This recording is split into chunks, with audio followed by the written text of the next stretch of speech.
One man, one engine, only 2 liters came in milk. Mercedes has reached peak. No other C63 could ever come close to this. It had a heart big as a whale, powered by a V8 6.2 liters naturally aspirated. With 8 pistons firing at you, it's really hard to ignore this car.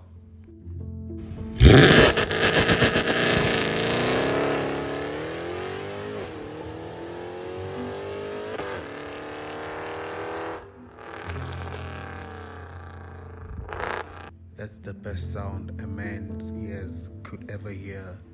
A sound better than a woman saying, "I love you." A sound that even God himself can't reach. Because this sound was made by the gods. I saved it. Good thing I know the dynamics of a car. That's how you get real world drive.